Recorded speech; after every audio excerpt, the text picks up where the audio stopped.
Trafficking scheme spanned from Detroit to East Tennessee before authorities shut it down. Law enforcement agencies, including the FBI, worked to make that happen. 38-year-old Dante Register and 40-year-old Julius Jackson, both from Detroit, were arrested Friday. They faced drug and gun possession charges. Register was also handed another gun possession charge for being a convicted felon. WBIR 10 News reporter Leslie Ackerson joins us with the deeper impact this successful bust will have on Roane County. Leslie. Robin and John, take a look at this. This is what they collected: $10,000 in cash, 3 loaded guns, and 31 Opana pills. This is what the task force again found during that operation. Now, the sellers were taking in $3,000 a day and seeing up to 40 customers a day. But the sheriff says investigations like these aren't just about catching the people responsible. It's stopping anything that fuels the dangerous opioid epidemic.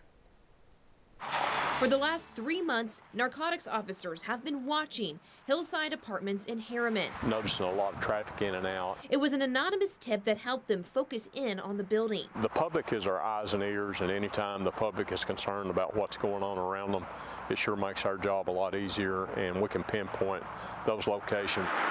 The complex sits just off the well-traveled road highway, and on Friday, it was where a multi-agency team shut down a drug trafficking organization.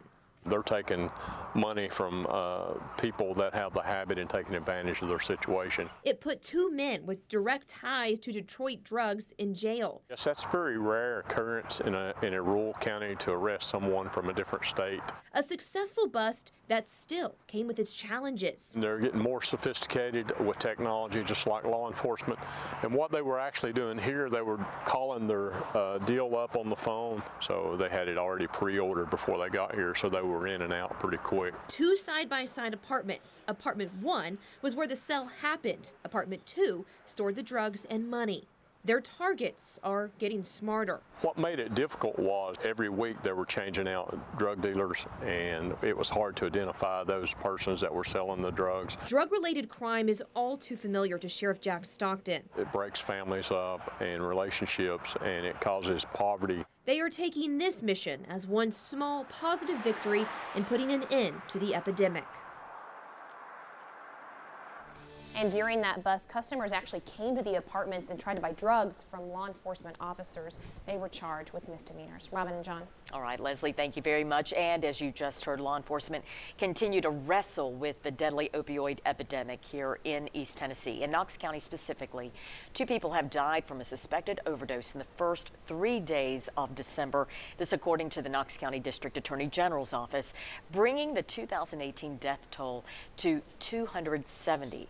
That is 23 fewer than the 293 suspected overdose deaths recorded in all of 2017. There are 28 days left in this year.